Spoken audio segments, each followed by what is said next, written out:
बिस्मिल्लाहिर्रहमानिर्रहीम, अस्सलाम वालेकुम। गजा और अमेरिका के बीच में एक पीस डील हुई है। एंड तक इसराइल इस पूरे कॉन्फ्लिक्ट में इररेलेवेंट रहा।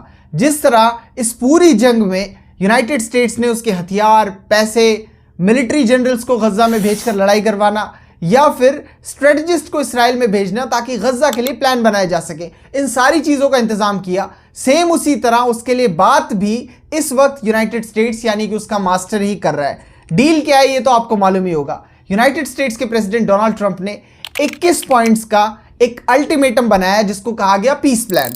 उस अल्टीमेटम को गजा भेजा गया, गजा ने उसको पढ़ा और उसके बाद रिस्पॉन्ड किया 6 दिन के बाद। अब मैं इस सो कॉल्ड पीस प्लान को अल्टीमेटम इसलिए कह रहा हूं क्योंकि इसमें यूनाइटेड स्टेट्स ऑफ अमेरिका सामने वाली साइड को यह बता रहा है कि ये हमारे पॉइंट्स हैं, इनको मानो। अगर नहीं मानोगे तो अमेरिका इसराइल के साथ मिलकर गजा के ऊपर इनडिस्क्रिमिनेट बॉम्बिंग्स करेगा, वैसी ही जैसी उसने जापान और वियतनाम में की थी। इसीलिए रिस्पॉन्स में गजा ने इनको जवाब दिया और जवाब में कहा कि हम 21 पॉइंट्स तो नहीं लेकिन 10 पॉइंट्स मानने को तैयार है, जिसमें 2 मेजर इस टाइप के पॉइंट्स थे कि अमेरिका आगे बातचीत के लिए तैयार हो गया है। जिसमें एक पॉइंट ये है कि वो सारे हॉस्टेजेस को रिलीज करने के लिए तैयार हैं, जिंदा और मुर्दा दोनों। दूसरा, गजा का एडमिनिस्ट्रेशन हमास से एक नए एडमिनिस्ट्रेशन को दिया जाएगा जिसको फलस्तीनी ही डिसाइड करेंगे, इस चीज के लिए भी वो तैयार है। और इन दोनों पॉइंट्स को मानने का जो उन्होंने रीजन दिया है वो ये कि उनके लोगों के लिए ही वो ये सारा स्ट्रगल कर रहे हैं, उनके स्टेटहुड के लिए, उनकी सेफ्टी और सिक्योरिटी के लिए। और इस वक्त गजा के हालात बहुत खराब हैं, तो जो जरूरी है वो कर रहे हैं। अब देखो, इस जंग के 2 रिजल्ट्स निकले हैं। सबसे पहला कि इसराइल मिलिट्रली इस जंग में पूरी तरह फेल हो चुका है, वो इस जंग को हार गया है। वो मिलिट्रली जो जो चीजें करना चाहता था कुछ नहीं कर पाया। दूसरा रिजल्ट, मुस्लिम वर्ल्ड यूनाइटेड स्टेट्स से डिप्लोमेटिकली हार गया है। यूनाइटेड स्टेट्स जो भी चाहता था उसने वो करवाया और मुस्लिम वर्ल्ड जो जो करना चाहता था वो नहीं कर पाया। अब मैंने कहा कि इसराइल जंग हार गया, आखिर कैसे? इसके बहुत सारे रीजंस हैं। इसराइल अपने किसी भी मिलिट्री गोल को गजा के अंदर पूरा नहीं कर पाया जितने उन लोगों ने सेट किए थे। सबसे पहले इसराइल ने अपना मिलिट्री गोल रखा था कि वो हॉस्टेजेस को गजा के अंदर जाकर छुड़वा कर लेकर आएगा मिलिट्री पावर के जरिए, यानी कि उसकी फौज अंदर जाएगी, जो मुसाद उसको इंटेलिजेंस इनपुट्स देगा उसके जरिए वो जाकर पॉइंट आउट करेंगे कि उनके हॉस्टेजेस कहाँ कहाँ हैं, वहां से वो हमास को हराकर हॉस्टेजेस को वापस इसराइल लेकर आएंगे। नहीं कर पाए। दूसरा पॉइंट, उन्होंने कहा कि वो मिलिट्री पावर के जरिए गजा को टेक ओवर कर लेंगे, यानी कि पूरी गजा स्ट्राइप पर उनका कंट्रोल हो जाएगा। और कंट्रोल का एक मतलब होता है कि आपके अलावा उस जगह पर दूसरा कोई एडमिनिस्ट्रेशन, दूसरी कोई फोर्स मौजूद ना हो। तो वहां पर वो ग्रुप्स मौजूद थे जो गजा को कंट्रोल करते हैं, वो हमेशा से वहां पर प्रेजेंट थे और आज भी हैं। तीसरा, उन्होंने मिलिट्री गोल रखा कि वो हमास को मिलिट्रीली पूरी तरह डिसमेंटल कर देंगे, यानी कि गजा के अंदर जाकर हमास के जो 40,000 के करीब फौजी हैं उनको इसराइल मिलिट्री पावर के जरिए खत्म ही कर देगा। ये उसने अपना एक मिलिट्री गोल रखा था, वो भी पूरा नहीं हुआ है।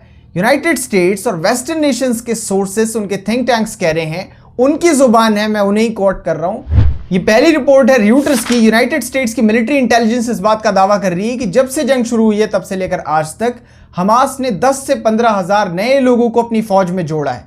और ये दूसरी रिपोर्ट तो इसराइल की है, वो ये दावा कर रहा है कि जंग से पहले हमास के पास 40,000 के करीब मेंबर्स या फौजी थे और आज भी उतने ही हैं।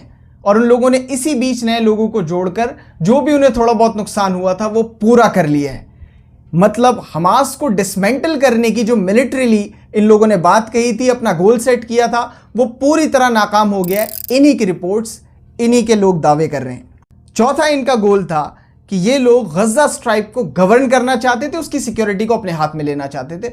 वो दोनों चीजें इस डील के बाद पॉसिबल नहीं लग रही हैं और तब भी पॉसिबल नहीं लग रही हैं। अगर ये डील फेल हो जाएगी तब भी हमास वहां प्रेजेंट रहेगा। ये एक बहुत लंबी जंग में चले जाएंगे, यानी कि जो चारों मिलिट्री गोल्स थे वो चारों फेल हो गए, इसलिए इसराइल जंग हार गया है।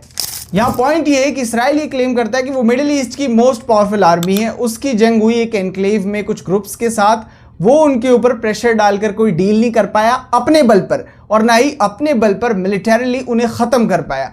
ये दोनों काम उसके बस की नहीं थी। उसे इस काम के लिए भी अपने फादर को बीच में लाना पड़ा है। ये है इस जंग का सबसे बड़ा फैक्ट। बहुत सारी यूनाइटेड स्टेट्स की रिपोर्ट्स कह रही हैं कि जो मेजॉरिटी लोग वहां मारे गए हैं गजा के अंदर वो 90% सिविलियंस थे। इसराइली रिपोर्ट कह रही है कि 83% सिविलियंस थे। हालांकि 99% सिविलियंस थे, क्योंकि इसराइल ये क्लेम करेगा कि 83% थे, तभी ये कहेगा कि 17% जो लोग मारे गए हैं वो हमास के मेंबर्स थे। लेकिन इनके पास इस चीज़ का कोई पुख्ता सबूत नहीं है।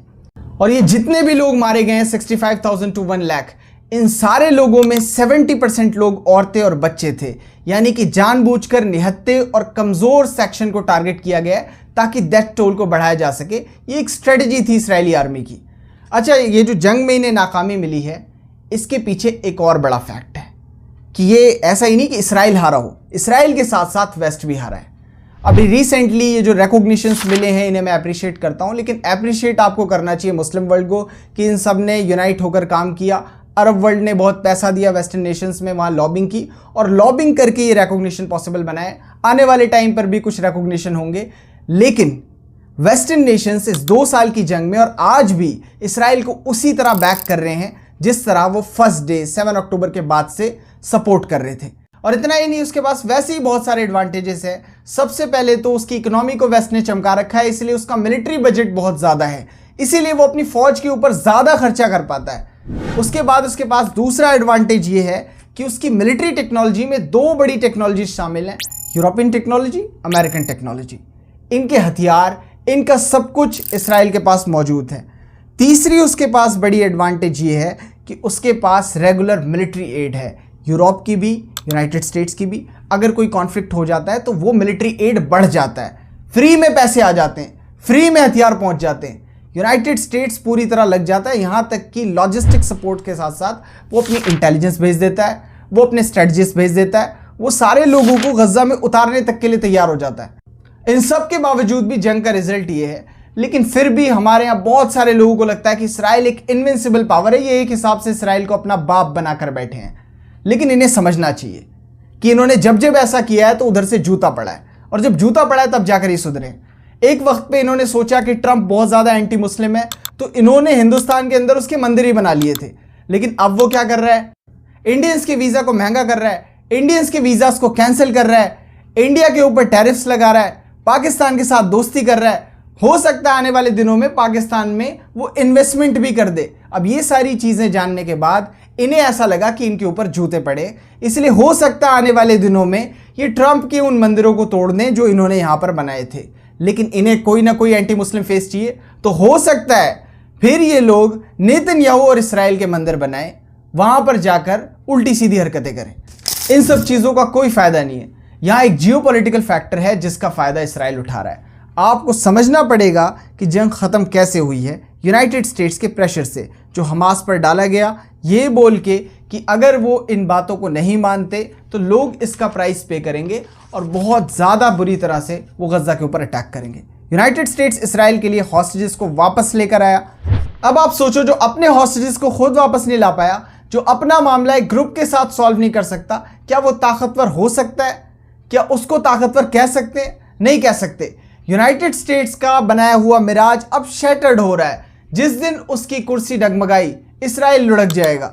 यूनाइटेड स्टेट्स ने एक बार फिर से प्रूफ कर दिया है कि वो इसराइल का मास्टर है और उसने इसराइल को मिडिल ईस्ट पर कंट्रोल करने के लिए एक चाबी की तरह तैयार किया है, और अब वो उस चाबी का इस्तेमाल कर रहा है और वो इसीलिए उसको बचाता है।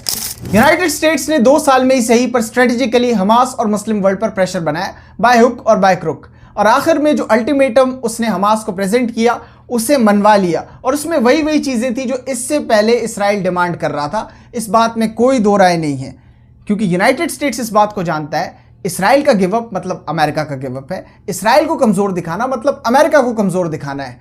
लेकिन प्रॉब्लम ये नहीं है, प्रॉब्लम ये है कि मुस्लिम वर्ल्ड यूनाइटेड स्टेट्स को काउंटर ही नहीं कर पा रहा है, और ये यूनाइटेड स्टेट्स की एक बड़ी डिप्लोमेटिक विक्ट्री है कि वो आज 2025 में भी मिडिल ईस्ट की कंट्रीज़ का फैसला कर रहा है मेन कैरेक्टर बनके। यानी कि एक तरफ वो गजा के अंदर कत्लेआम करवाता है इसराइल से, इसराइल को फुली बैक करता है, उसे हथियार देता है। दूसरी तरफ जब उसकी कंट्री में इकोनॉमिक क्राइसिस आती है, कुछ प्रॉब्लम्स होती हैं, तो वो इन्वेस्टमेंट मिडिल ईस्ट की कंट्रीज से करता है। वो वेपन डील कर रहा है टर्की के साथ, वो ईरान के ऊपर सैंक्शंस लगा के उसके ऊपर दबाव बना रहा है, फिर वो दूसरी कंट्रीज को भी अपने झांसे में ले रहा है। कुल मिलाकर यूनाइटेड स्टेट्स मुस्लिम वर्ल्ड के साथ जैसे मर्जी वैसे खेल रहा है। यूनाइटेड स्टेट्स ऑफ अमेरिका अरबों की जमीन पर खड़े होकर अरबों पर भारी है, ये शर्मनाक है। दूसरी तरफ हमारा जाइंट मुस्लिम वर्ल्ड है, 2 साल से गजा के ऊपर कॉन्टिन्यूस बॉम्बिंग हो रही है। 50 मुस्लिम कंट्रीज वो इस चीज़ के भी काबिल नहीं है कि उन्होंने एयर रेड्स रुकवा दी। हुआ ये कि इसराइल ने बोला कि उसको गज़ा के ऊपर एयर रेड्स करनी है यूनाइटेड स्टेट्स से। यूनाइटेड स्टेट्स ने बोला करो, मुस्लिम वर्ल्ड ने बोला नहीं करनी, लेकिन यूनाइटेड स्टेट्स की हाँ मुस्लिम वर्ल्ड की ना से बड़ी है, इसलिए वो एयर रेड्स कर पाए, क्योंकि उन्हें पता था कि मुस्लिम वर्ल्ड सिर्फ बयान निकालेगा, कुछ करेगा नहीं। फिर क्या हुआ, इन्होंने बोला कि मुझे डिस्प्लेसमेंट करना है इनको जंग हराने के लिए। उसके बाद यूनाइटेड स्टेट्स ने बोला करो, मुस्लिम वर्ल्ड ने बोला नहीं करना डिस्प्लेस्ड, लेकिन फिर यूनाइटेड स्टेट्स की हाँ मुस्लिम वर्ल्ड की ना से बड़ी है, क्योंकि उन्हें पता है ये स्टेटमेंट्स के अलावा कुछ नहीं करेंगे। फिर एड की बारी आई, यूनाइटेड स्टेट्स ने बोला एड नहीं जाएगी, क्योंकि इसराइल ने उससे बोला था कि ये जंग में उसके लिए खतरनाक है। मुस्लिम वर्ल्ड कह रहा था एड जाने दो, लेकिन एड नहीं गई। अब गज़ा की परेशानी और गज़ा में आई मुसीबत, ये एक आहट है मुस्लिम वर्ल्ड पर आने वाली बड़ी मुसीबत की। बहुत सारे लोग सोचते हैं कि हमसे क्या मतलब, हम तो थाउजेंड्स ऑफ किलोमीटर दूर रहते हैं, ये तो मिडिल ईस्ट का कॉन्फ्लिक्ट है, हमारा इससे कोई नुकसान नहीं होगा। तो आज से 80 साल पहले एक जंग हुई थी, कोई ये नहीं बोल पाया था कि हम इसका हिस्सा नहीं है, हम तो इसमें नहीं कूदना चाह रहे। करोड़ों लोग मारे गए। और इस तरह की जंगों में अलायंस होती हैं, आप किसी अलायंस का हिस्सा हैं और आप किसी अलायंस का हिस्सा नहीं है। मुस्लिम वर्ल्ड का फेट यही है कि वो मुस्लिम वर्ल्ड है, वो एक ही जगह रहेगा, वो अपने आप को तोड़ नहीं सकता। दूसरी तरफ वो अलायंस जिसमें आप घुसने की कोशिश कर रहे हैं, वो आपको अपने साइड नहीं लेंगे किसी भी बड़े कॉन्फ्लिक्ट में। तो गज़ा के अंदर जो बॉम्बार्डमेंट्स हो रही हैं, एक वक्त वो मुस्लिम वर्ल्ड के हर हिस्से में होंगी, क्योंकि आपने तो आदत डाल रखी है। इनका मन किया इराक पे बॉम्बिंग्स, मन किया सीरिया पे बॉम्बिंग्स, मन किया लेबनान पे बॉम्बिंग्स, मन किया यमन पे बॉम्बिंग्स, मन किया फ़लस्तीन पे बॉम्बिंग्स। इसके बाद इनका जहां मन करेगा, पहले उस कंट्री को थर्ड वर्ल्ड कंट्री बनाने के लिए ये पुश करेंगे, उसके बाद वहां पर भी बॉम्बिंग्स करेंगे। गज़ा में हुआ कॉन्फ्लिक्ट एक बहुत सीरियस मसला था, जिसमें मुस्लिम्स आकर यूनाइट हो सकते थे और आगे आने वाली परेशानी को रोक सकते थे, जो गज़ा से फैलकर पूरे मुस्लिम वर्ल्ड में जा सकती है। लेकिन हमने उससे कुछ नहीं सीखा। और इस डील के लिए भी बहुत ज़्यादा ऑप्टिमिस्टिक होने की ज़रूरत नहीं है, क्योंकि सारी चीज़ें यूनाइटेड स्टेट्स के हाथ में। हो सकता है कि वो पहले हॉस्टेजेस को इसराइल को दिलवा दे और एक बार फिर से इसराइल से या उसकी फ़ौज के साथ खुद मिलकर गज़ा के ऊपर अटैक्स करे, क्योंकि यूनाइटेड स्टेट्स का जो भी इंटरेस्ट कहेगा वो आगे करेगा, उसको डर तो है नहीं। उसने कतर के ऊपर जब अटैक किया, मुस्लिम वर्ल्ड को उसी वक्त रिटेलिएट करना था, लेकिन इन्होंने नहीं किया। आगे चलकर यही बात इनके लिए नासूर साबित होगी। यूनाइटेड स्टेट्स का प्रेसिडेंट एहसान दिखाता है डील करवाते वक्त। वो कह रहा है कि जो इसराइल है वो कब्जा करने वाला था गज़ा और वेस्ट बैंक पर, इसे मैंने रोक दिया है, और अगर तुमने ये चीज़ें कर ली तो मैं उसे कब्जा करने से रोक दूंगा। इस तरह वो डील करवाता है। वो कह रहा है रोकने को, जो सारी स्क्रिप्ट ही उसको खुद लिख कर देता है। उसके बाद उसने क्या किया, उसने लाकर इसराइल के प्राइम मिनिस्टर को व्हाइट हाउस में बैठाया, वहां से कॉल करवा दिया कतर के प्राइम मिनिस्टर के पास। वहां पर कॉल करके ये कहता है कि उससे गलती हुई है और वो माफ़ी मांग रहा है। और इतना कतर के लिए काफ़ी था, इतना मुस्लिम वर्ल्ड के लिए काफ़ी था, सारी चीज़ों की डेंटिंग पेंटिंग करने के लिए। डोनाल्ड ट्रंप एक बहुत ही एरोगेंट आदमी है। उसे लगता है कि यूनाइटेड स्टेट्स ने पूरी दुनिया को खरीद रखा है और अब पूरी दुनिया को यूनाइटेड स्टेट्स कंट्रोल करेगा अपने हिसाब से। इसीलिए वो दूसरे हेड ऑफ स्टेट से ठीक से बात नहीं करता, वो बैठकर उन्हें चिढ़ा रहा होता है, उनके हाथ खींचता है। अभी कुछ दिनों पहले साउथ कोरिया के प्रेसिडेंट उसके सामने बैठे थे, वो उनसे कह रहा था कि वो नॉर्थ कोरिया के प्रेसिडेंट किम जोंग उन का बहुत बड़ा फैन है। Say that Kim Jong-un and I had a very good relationship, as you remember. We became very friendly. Respect. It was great respect.